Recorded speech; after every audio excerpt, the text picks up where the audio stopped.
قل هذه سبيلي أدعو إلى الله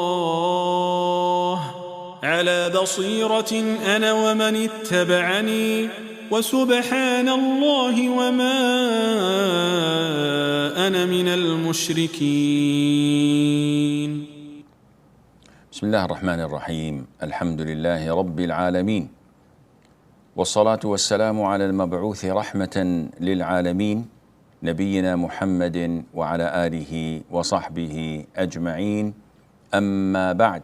Dear brothers and sisters in Islam, Assalamu alaikum wa rahmatullahi wa barakatuh, and welcome to this live edition of Ask Zad, coming to you live every Saturday between Maghrib and Isha, Mecca time. As usual, we will take 3 quick questions from the emails, and then we will take your live questions. So the first question is, what am I supposed to do when I'm out with my family in a car and it's time for prayer and they refuse to stop? Do I pray in the moving car or combine prayers after reaching my destination? First of all, we have to acknowledge a basic fact in our religion. This basic fact is that our lives revolve around Islam and not the other way around. So the priority is Islam, and our lives must fit our religion and be compatible with it, not the other way around. And unfortunately, the vast majority of Muslims don't do that. On the contrary, they work, they study, they go for their errands, they do whatever they want, with the prayer at the bottom of their priority list. So if there's time to pray, we will pray. If there isn't time to pray, Allah is most forgiving, most merciful. That is not the right thing to do. Our schedules should be revolving around prayer times. So if we're gonna find a conflict between prayers and our schedules, we give priority to our prayers. If this was the case, we would not have such questions. You're going out with the family. It is time for Asr in 10-15 minutes. And you know that they will not stop until the sun sets. So you will not have time to pray Asr. You should stop here and say, I'm not going. Either we pray and go, or you give me your word and commitment that I will be able to stop at a gas station or at a park and pray, or at a masjid. And if they don't give you their commitment, don't go with them. However, hypothetically speaking, you found yourself in such a position. You're in the car, you're in a bus. Your father, your brother, your driver who's driving the bus is refusing to stop. What to do? You have to do your best to make them stop. If they refuse, in this case, we look at the prayer at stake. If it can be combined to the prayer after it, for example, if the prayer time is Dhuhr, and you won't be able to pray it on time, but it can be combined to the prayer after, which is Asr, so be it. If it's Maghrib, and you won't be able to pray Maghrib on time, but you can combine it to Isha, so be it, combine it to Isha. Because this is a necessity, and you are forced to do that thing. What to do if it is not? If it's Fajr, can't be combined. If it's Asr, can't be combined because Maghrib follows, or it's Isha, there's nothing to combine it with. In this case, if there's no possibility for you to combine it, in this case, due to necessity, Allah says, فَاتَّقُوا اللَّهَ مَا اسْتَطَعْتُمْ. Fear Allah to the best of your ability. In this case only, when there is no other escape, you may pray to the best of your ability. Meaning, if you can stand up and face the Qibla, you must do that. As standing up is a pillar, facing the Qibla is a condition. If you're unable, you're not in a bus, you're in a car. So you may pray while sitting down if you're able to face the Qibla, which is most likely not possible because the car is driving somewhere. In this case, you pray as you are, sitting down, because this is the best you can do and Allah knows best. The second question from the emails, is it permissible to face the grave when making dua for its occupant, for the deceased? This depends on the intention. If your intention, which is the norm for people visiting graveyards, is to make dua for the deceased, ask Allah for forgiveness for the deceased, ask Allah to expand His grave for the deceased, then it doesn't matter where you face. Whether you face the Qibla, whether you face the Qabr, it's all alike.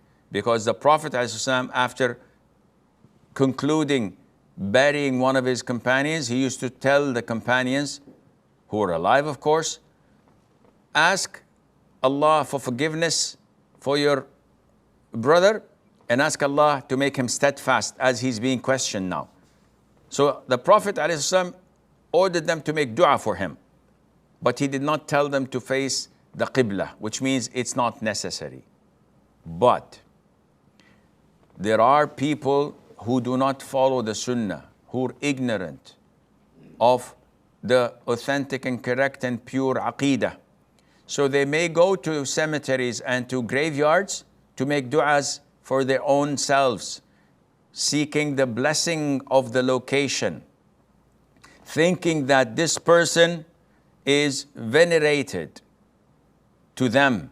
So making dua next to his grave is most likely to be answered quickly by Allah Azza wa Jal. And this is an innovation. This is totally prohibited with this intention. And it can be means of shirk. It can be means of shirk. Though you're not calling the deceased, the one who's in the grave, but thinking that this is a blessed area and Allah would answer, and you're making dua for your own self, seeking the blessing of Allah subhanahu wa ta'ala, this is an innovation. If this is the case, facing the grave is prohibited totally. Because for du'as for yourself, you have to face the Qibla.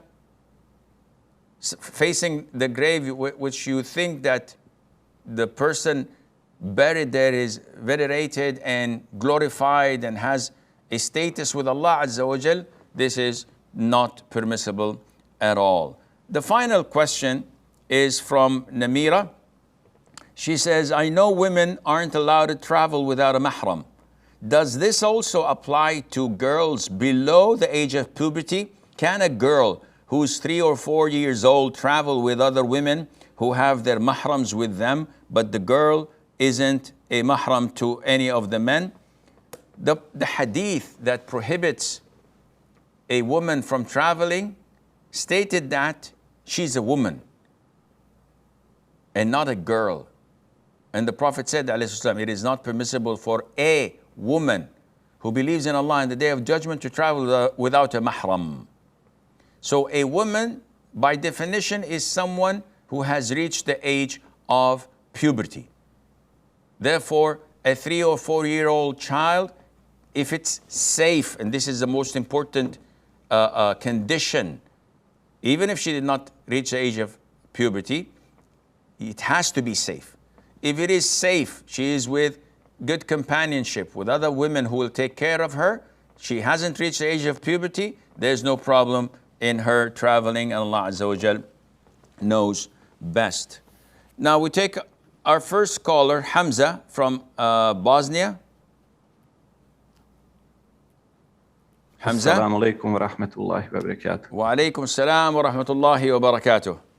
Sheikh, it's nice to see you back in the episode. May Allah reward you and all the entire Alsa staff. Ameen, and you as well. Barakallah feek. Ameen, wa feek barakallah. So, Sheikh, if a person's iman is not that high, so he doesn't pray that many voluntary prayers at home, but when the person is at his workplace, his job description is such that he has lots of free time and he offers voluntary prayers there more than he does when he's at home. So my question is, would this be something to worry about, and is this a sign of hypocrisy, Sheikh? Okay, Hamza's question is very clear. Would offering voluntary prayer at work when I have a lot of free time be a sign of hypocrisy? Because when I'm at home, I have a lot of free time, I don't offer such voluntary prayers. Here, you can only answer this if you pray noticeably at work when there is no actual work, but others are watching you. While when you pray home, when there are no one watching you, you skip voluntary prayers and you don't offer any prayers. This is a clear indication that your intention is not for the sake of Allah. But if there is no one at work and no one is watching you and no one is going to praise you and you actually don't have anything to do, so you read the Quran or you engage in dhikr or you stand to pray 2 rak'ahs of duha, for example, nobody who knows about it. This is not a sign of hypocrisy because you're doing it for the sake of Allah. So you are the judge whether you're doing it for the sake and praise of others or you're doing it for the sake of Allah. Farouk from Qatar. Farouk. What is the ruling on meditation breathing exercises to reduce anxiety? Is this imitation of Buddhists? What kind of exercises? Can you give an example? Like just breathing for some seconds, then holding, then breathing out for some seconds, for like predetermined seconds. Breathing exercises, if it is a medical exercise approved by doctors and physicians, and they're telling you that this is beneficial for your anxiety, so you take a deep breath, hold it for 10 seconds, and then exhale, then inhale again for 15 seconds, and exhale, and then do that for 20 seconds. Yeah, that might be accepted, and there's no problem in it. But if it's a form of Buddhist meditation that you follow, or you follow that with saying Om, for example, or whatever they say like in yoga or what the Buddhists may use. No, this is imitating the Buddhists. But if you're doing it as a form of a medical exercise that the scientists, the physicians say it's valid, then it is valid, inshallah. Ishaq from India. Assalamu alaikum wa rahmatullahi wa barakatuh. Wa alaikum assalam wa rahmatullahi wa barakatuh. So Sheikh, as we know, working on dropshipping is not permissible in Islam. So similarly, is working for dropshipping companies like Amazon also haram because they also indulge in other IT services and cloud services. So if we were to work in the IT domain within such companies, is it permissible for us to do that? First of all, to my knowledge, Amazon does not drop ship. Amazon either has the products in their warehouse with a price tag on it, with the responsibility upon them if anything were to be defected or bad, or they act as agents to the manufacturers or the suppliers. So they have agreements with the suppliers that they will sell this mug for a XYZ price, which is displayed on their website. The supplier knows the price they're selling it for, and the commission Amazon is taking from them with their agreement. So this is not drop shipping. Drop shipping that is prohibited is when you don't have a product and you simply show them this mug and you tell them, I can sell it for you for $1. And you get orders, you did not receive the money, you get an order, you purchase it from outside, maybe you'll be successful in getting it for less than $1, maybe you will not. And then you bring it and ship it and then receive the money. This is selling what you do not possess, which is drop shipping that is prohibited. But if you have the product and you sell it, this is halal. If the supplier or the manufacturer authorizes me to be his agent, and he says, sell it for $1 and I'll give you 10 cents. And I do that. So I'm taking my wage, I'm taking my fee, 10 cents from the supplier. I have nothing to do with the customer. They will settle their own affairs together. Then this is permissible, and inshallah this answers your question. Muhammad Farhan from the Philippines. Assalamu alaikum, Sheikh. Salamtullah. How are you, Sheikh? I'm fine, alhamdulillah. How are you, Muhammad? I'm fine, Sheikh. Jazakallah khair. Jazakallah. Sheikh, my question is, can a woman, Sheikh, decide not to get married, like he doesn't want to get married? And also, Sheikh, same goes to a man if he doesn't want to get married. Is it permissible, Sheikh? Getting married is a sunnah that all prophets and messengers had followed. Allah mentioned in the Quran, addressing the Prophet ﷺ, that all prophets and messengers before you, they used to walk in the streets, they used to eat food, and they used to get married. And the Prophet said ﷺ, said in an authentic hadith, I get married, I sleep and pray, I fast and break my fast. Whoever chooses a sunnah, a way other than my way is not from me. So the Prophet got married multiple times, and he encouraged the youth when he said, "O youth, whoever has the physical and financial ability must get married. And whoever is unable, then he must fast." So the Prophet instructed us, alayhi salatu wasalam, to get married, encouraged us to get married. Is it mandatory? The answer is no. It is dependent on the person.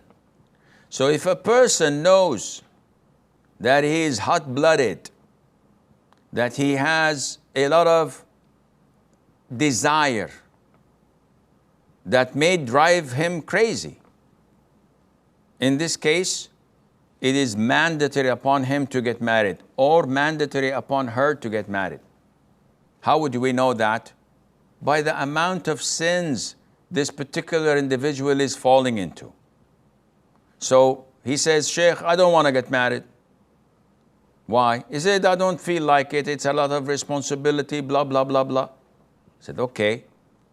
We look into his life, we find that this brother or this sister, she is engaged in watching pornography and maybe masturbating and totally distracted, thinking about what is natural in every single human being.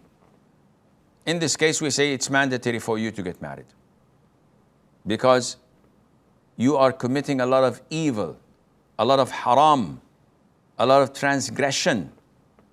Someone who says, "I don't want to get married," and he or she has no desire in being intimate with the opposite gender. All they are focused upon is serving their parents or their business or their studies.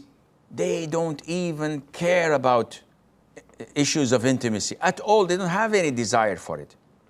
They're normal human beings, but it's so low, their sex drive, they don't think about it.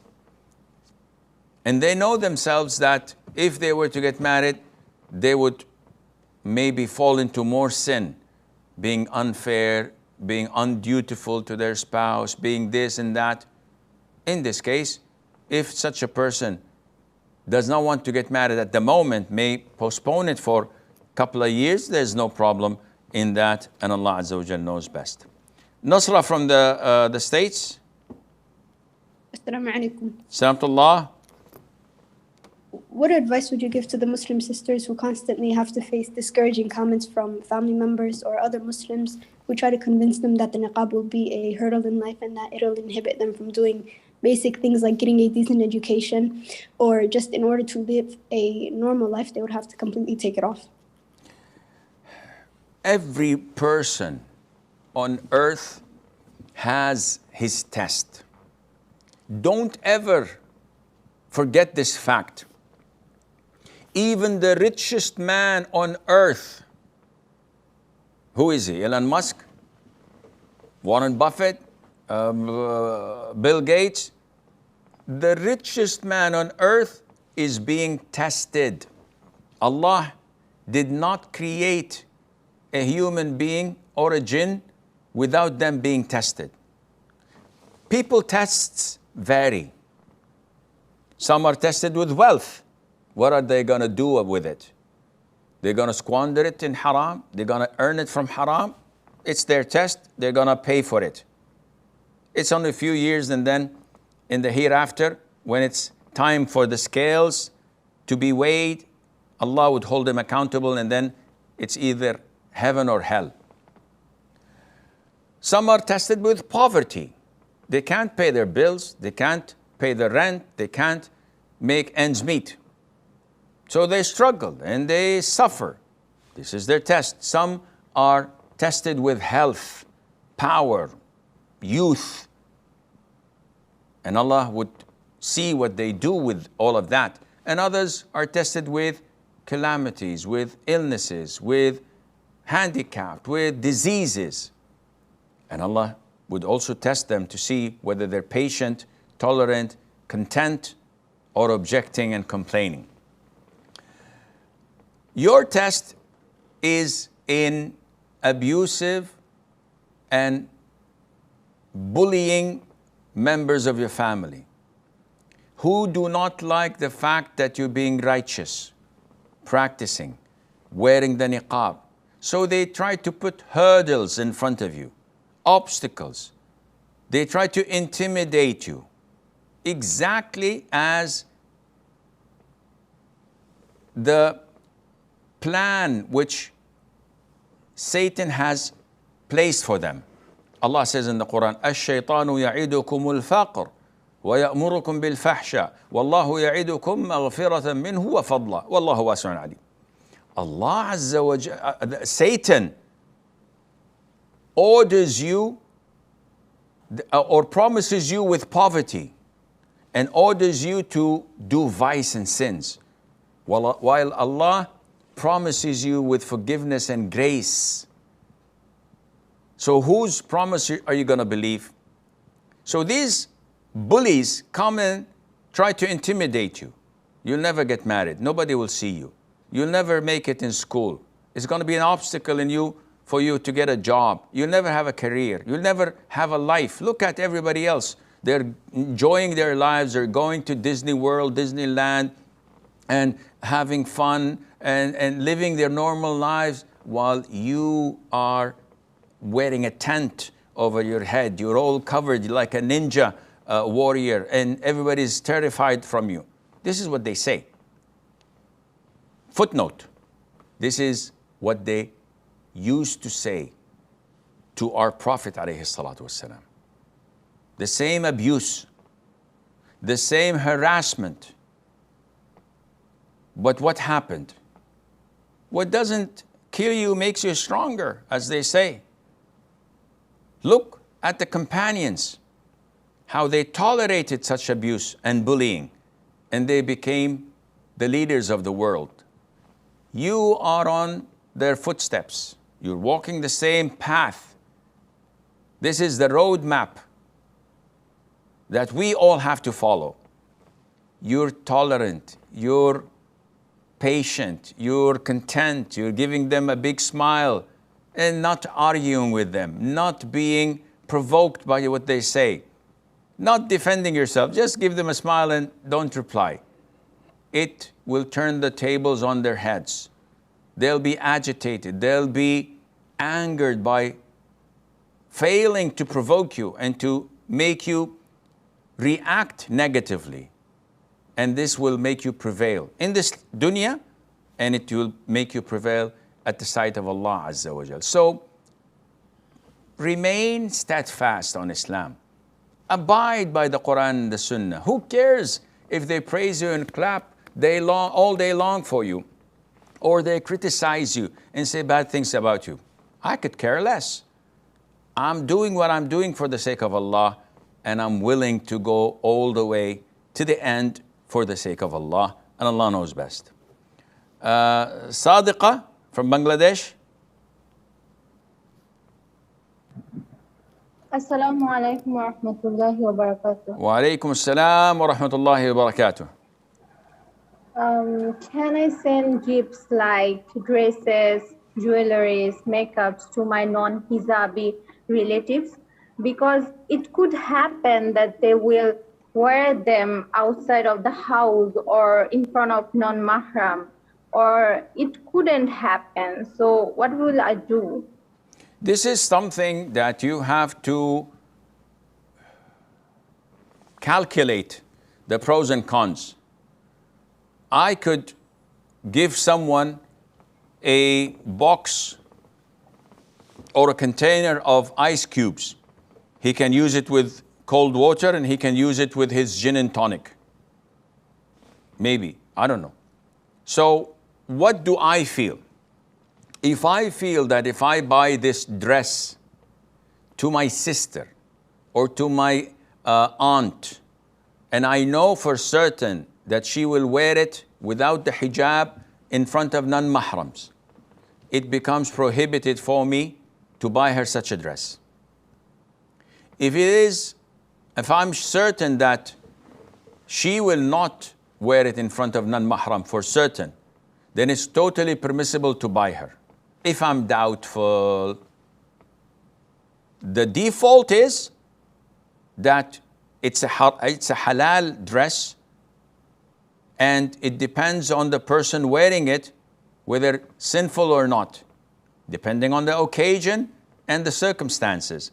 So if I give my mahram or my friend or my relative something that might be used in halal, might be used in haram, but the default is that it should be used in halal, it's their sin if they were to choose otherwise. And I'll give you another example. My younger brother, I don't have one, but let's assume I have one. I give him for Eid a mobile phone, 5G. And there is a possibility that he may watch something that is haram on it. But it's a phone. It's used to make phone calls and to do many useful and halal things. You can put an app of Quran. So what's the ruling? The default is that he's a Muslim and he knows what he's doing, and I'm giving him a tool that can be used mainly in halal things. If he uses it in haram, it's not my fault. It is his. He is an adult. He has reached the age of puberty and he's accountable at the side of Allah. Therefore, there's no problem in giving it to him. And I hope this answers your question. We have a short break. Stay tuned, and inshallah, we'll be right back.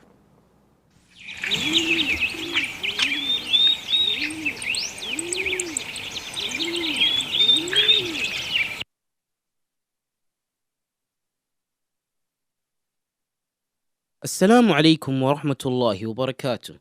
Today I'm going to talk about the book Interactions of the Greatest Leader. Prophet Muhammad sallallahu alaihi wasallam reminded us through his guidance and example that Islam is complete submission to the will of Allah. For one who submits, a mere declaration or display of belief will not be taken for success, but his or her heart and soul will certainly be put to test. Allah tested the Prophet of Allah sallallahu alaihi wasallam severely in order that he sallallahu alaihi wasallam becomes an example for his companions to follow. Similarly, he tests the believer to see whether he lives a righteous life in accordance with the instructions and commands set by Allah, or lives according to what his desires dictate.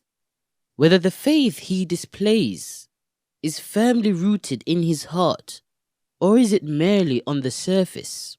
He will be tested to see whether he will continue to have faith and love of Allah when in a calamity, as he does when in comfort, whether he will continue to remember and worship him if given bounties, and comforts of life as he does when he lives a modest life, Allah will undoubtedly test him to see if his faith, trust, and love of him is unconditional, or is it conditioned upon good health and a comfortable life, free from stress and anxiety.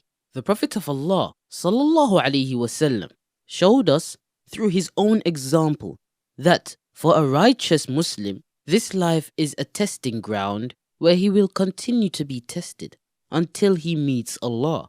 For him, tests will be conducted on earth while he lives, and not after he dies.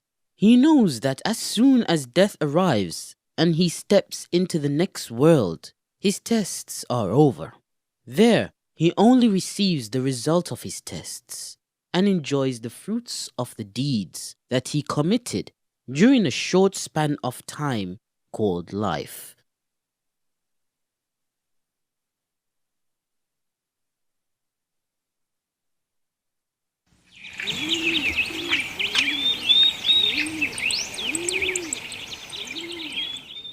Assalamu alaikum wa rahmatullah and welcome back. We have CD on the line. CD? Alaikum salam wa rahmatullah. Wie geht's? I'm using the phone. Is my audio quality alright? It's quite, inshallah, good. Wait. Now it's not good. Now it's breaking. Is it now alright? It's good, inshallah. Okay, inshallah. Okay, Sheikh. First of all, Sheikh, last time I asked you about what's the punishment for treason, and you want me to specify my question. I was not able to unmute myself, where I tried many times, but it was too late. So that's why I did not respond.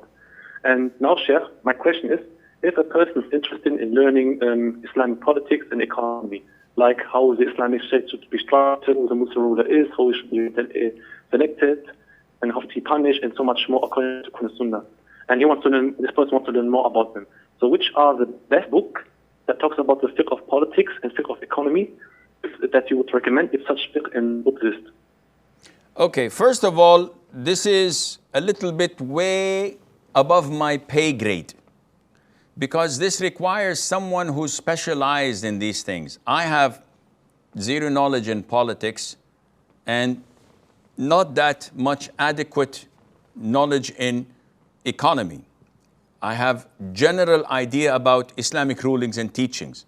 So there are classical books in the politics, in ulum al-shar'iyya, siyasa al-shar'iyya, and how to govern people and how to rule people. These are classical books. I did not go through them, so I cannot recommend any of them, but they're found there and available. And it requires you to read the Arabic versions. Probably you'll find some translated. I don't know how good the translations are, but it will benefit you a lot if you're doing this in your studies. Also, the Al-Muqaddimah by Ibn Khaldun. This is something that a lot of the scholars have praised in having some or a lot of good ideas related to Islamic history. As for economics, you must do the classical fiqh to study the economics from the Quran, the Sunnah perspective according to the favorite three generations. Nowadays, Islamic economy, unfortunately, is based on picking and choosing. A lot of these Sharia boards members or people who work in there are professionals.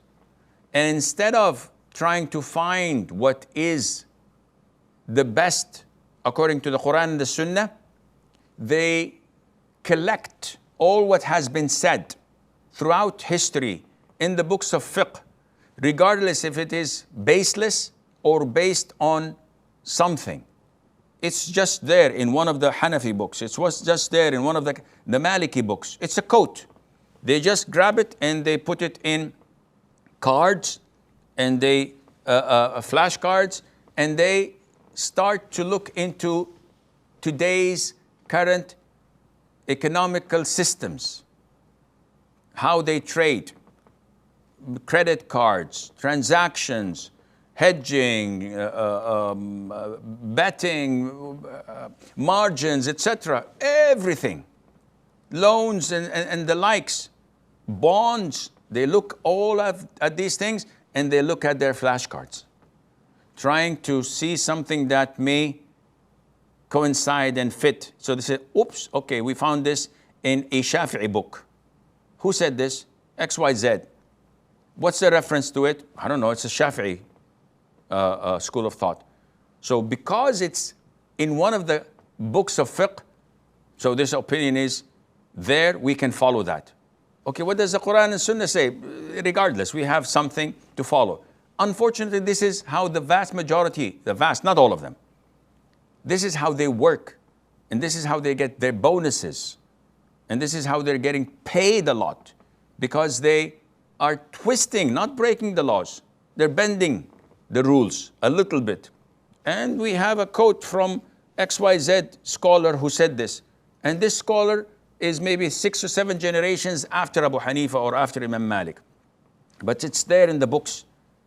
So unfortunately, this is un-Islamic. You have to go to the Islamic references. Study the Quran and Tafsir, study the authentic hadith and what the scholars have said about the hadith and their understanding of it, with the understanding of the 3 favorite generations. Then you will formulate your own knowledge about this science.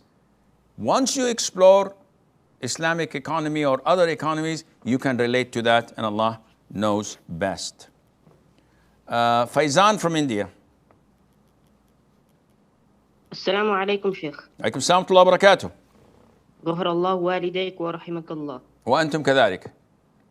Sheikh, my question was, is it permissible for sisters to wear backpacks for school, which would expose the shape of shoulders, but beneath a very loose and a khimar that is up to the knees, so that it would conceal the shape of the shoulders? I believe that this is inappropriate for a sister who wears the hijab. I would not allow my own wife to do that, because once she puts it on, it shapes her shoulders, her back, maybe even her waist, and maybe tightens the abaya so that her chest would also be apparent more than if she did not wear the backpack. If she wants to wear it, she can wear it underneath the abaya, put the abaya on top. No one can see the difference except this hump on the back, but nothing else. But to wear it on top of the abaya, this is totally inappropriate, and Allah knows best. Fuad from Bangladesh. Assalamu alaikum wa rahmatullahi wa barakatuh. Wa alaikum salam wa rahmatullahi wa barakatuh. Ahsanallahu ilaykum, Sheikh. Wa ilaykum. Are you related to Faizan? No, Sheikh, I am Fuad. Okay, then why you guys speak in the same fashion, in the same tone of voice? MashaAllah. Maybe you are brothers through spiritual Islamic iman, inshaAllah. Inshallah. Yes, my friend. So Sheikh, my question is it permissible to eat crocodile? Jazakallah khairan. You can eat it before it eats you. Okay, so Fuad says, is it permissible to eat crocodiles or alligators? I think there is a difference biologically between the two. One is in Florida, one in Africa. I don't know. Anyhow, what's the ruling on eating gators' meat? Crocodile or alligators? It's an issue of dispute. Those who say it's permissible look at it as a creature of the sea. What do we mean by a creature of the sea? Any creature that lives in water, whether it's an ocean or sea or a river or a lake, this is a creature of the sea, and it is permissible to eat without slaughtering, like fish, like all types of fish, astacozas, lobsters, etc. Those who look at it being an amphibious animal that has teeth, they consider these teeth to be type of the canines that are prohibited, which the Prophet ﷺ prohibited us to eat anything that has teeth and claws among the birds. But scholars said that the teeth that we are prohibited to eat, the animals, are referring to land animals, not to sea creatures. So for us, a white shark has teeth and it eats meat, but it's 100% halal because it lives in the sea. So it's a difference of opinion among scholars whether it is permissible to eat it or not. And therefore, I believe personally, and I'm inclined personally, that it is not permissible to eat, just to be on the safe side. But it is permissible to use its leather. So if there is a shoe made of gator or crocodile skin, this is permissible if it is tanned, because the difference of opinion. As for the meat, as I said, hopefully that it doesn't eat you first. Raul from the US. Assalamu alaikum wa rahmatullah. Wa alaikum assalam wa barakatuh. Sheikh, I have a question. For me, as a 16-year-old, I'm still dependent on my mom, living with her.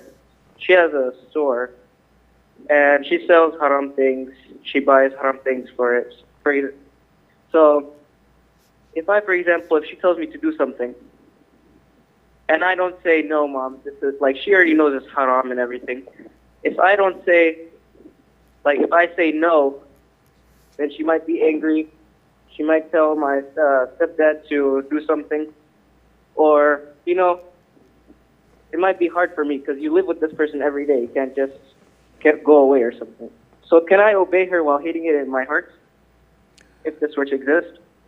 First of all, Akhi, your mom's income in this store, whether she sells alcohol or haram items in Islam, the sin is upon her.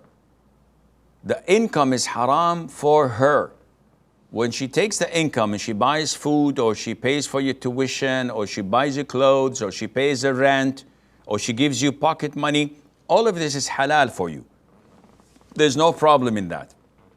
The second part of the question is, if she orders you to help her in selling these haram things, like loading and offloading the merchandise, carrying boxes of beer or of whiskey, serving haram food, doing the calculation and the accounting part of the income, assisting her in running that shop.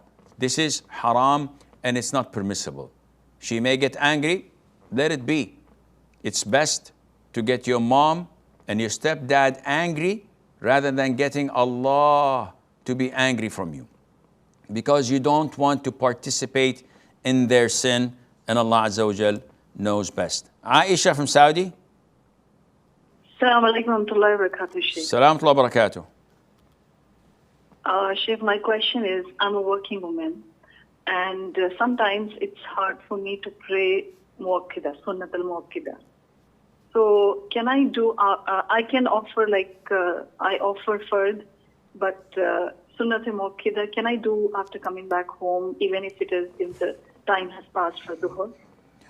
Alhamdulillah.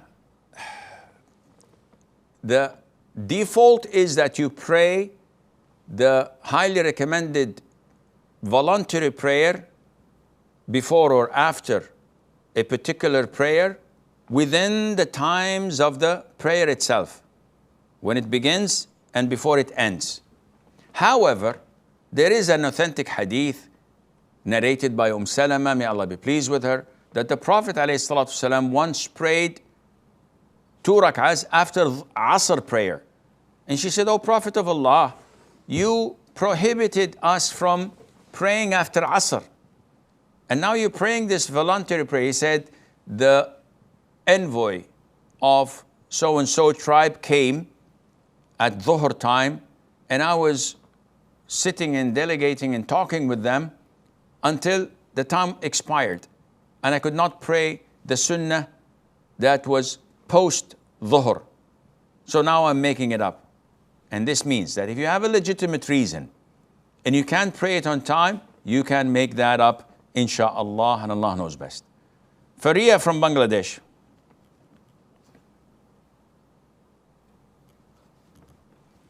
Faria. Assalamu alaikum, Sheikh. Salam wa rahmatullah. The question I'm asking is long, so it would take some time. We don't have much time, Faria. Make it as quick as possible. Don't give me details. I understand, inshallah. I'm not that dumb. Give me the question. If I need details, I'm going to ask you for it. So go straight for the question. I know that not calling the politics kafir nullifies one's Islam. Now, there are, as I live in Bangladesh, I used to watch Bollywood movies. There are Muslim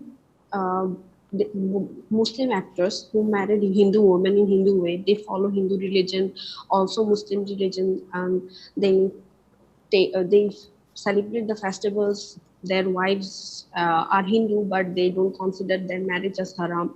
Now, I want to know, if I don't consider them as kafir, will I be a kafir or not? I don't understand. Okay, your question is very clear. Am I obliged to go and label people, whether they're kafir or not, based on their lifestyle? This is your question. And unfortunately, you have a lot of issues. Number one, it's your sin to watch such Bollywood stars. It's your sin to follow up, I don't know what it's called, TMZ or whatever, programs that talks about their lives. It's your sin that you keep on digging in their lifestyle. You should be a proper Muslim and stay away from all of this. Let this be aside. It's not our main concern. What is our main concern? I have an option, either to say that this actor who's married to a Hindu actress or a woman who has idols in his home, who has this and that, and he says, it's up to my children whether to grow up Muslims or Hindus. I have an option, either to say he's a kafir or he's not a kafir, he's a Muslim. Now, assume I took one of these decisions, and on the day of judgment, Allah Azza wa Jal is holding me to account. Why did you call him a kafir? I would say, for the following reasons, O Allah, 1, 2, 3, 4, 5. What is my stance then if Allah said to me that, yes, but this guy was ignorant, this guy was delusional, this guy had 3 muftis with longer beards than Sheikh Asim telling him that what he's doing is right, and he has no knowledge in the Quran, and everybody around him was telling him that this is part of Islam. So you gave takfir to someone who's a Muslim, but he's an ignorant. What are you going to say?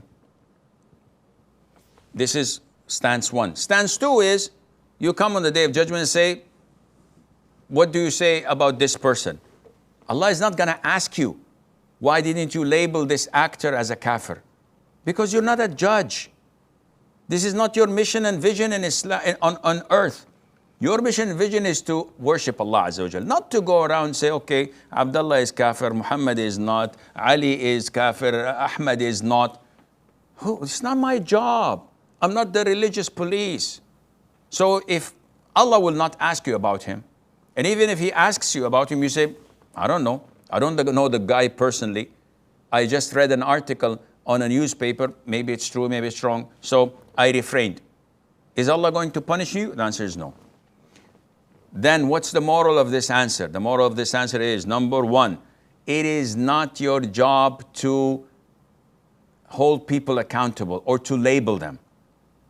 Now, is what this person doing right? Definitely not. If he were to come and ask me, I'll explain to him that what he's doing is an act of apostasy based on the Quran and the Sunnah. But he doesn't know me. He doesn't care about me. I don't care about him. So mind your own business, first of all. Second of all, third of all, who's counting? I don't know. The third point or the fourth point or whatever is that a lot of the Muslims take this one of the nullifiers of the 10 nullifiers of Islam, and they say who does not label a kafir as a kafir is a kafir. And they start whispering to themselves and getting these OCD intrusive thoughts. What are you guys doing? You're killing yourselves. Said, oh, we found this in one of the 10 nullifiers of Islam, but it's not practiced as you think it is. In order to label someone as a kafir, there are conditions that must be fulfilled. If they're not fulfilled, he's not a kafir. And there are obstacles that must be eliminated. If they're not eliminated, he's not a kafir. Have you done this exercise? Nope. So you're just shooting from the hip and classifying people to be, yeah, Sheikh, but he's married to a Hindu. It's none of your business. You don't know why he married her. You don't know if he knows it's haram or not. Therefore, I advise my brothers and sisters to stay away from giving takfir to people. It's not your job. If you were put in a position where you had to make a decision because this is a close relative, then you have to follow the procedure of the obstacles and the conditions. Last caller, Khalifa from Nigeria. Assalamu alaikum wa rahmatullahi Sheikh. Wa alaikum assalam wa barakatuh. Yeah, my question is with regards to drop shipping. So if you let your customers know that you actually don't have the product, but after they pay you, you're going to go and get it, is that also haram or that is allowed? This is allowed, Brother Khalifa, providing that three conditions are fulfilled. And these are the conditions of bay'u salam. Bay' as-salam. What are these conditions? Number one, that the product is fully described without any possibility of fault or ambiguity. So he knows exactly that you are buying an Apple Watch, Series 7, size 44 millimeter, whatever. So it's perfectly understood and described. Condition number two, that he pays you up front. So he likes the watch. He says, okay, here's a $700 or whatever, up front, and you receive the money. Condition number three is that you give a precise or close date of delivery. So you say, I'm going to give it to you on the 25th of May, not before the end of 2022. No, you give a specific, within a week from the 25th of May. He agrees, you agree, these conditions are fulfilled, you can go ahead with the transaction. Don't forget my 5%, inshallah. This is all the time we have until we meet you tomorrow, Sunday, at 4 o'clock Mecca time. I leave you fi amanillah. Wassalamu alaikum wa rahmatullahi wa barakatuh. قل هذه سبيلي أدعو إلى الله على بصيرة أنا ومن اتبعني وسبحان الله وما أنا من المشركين.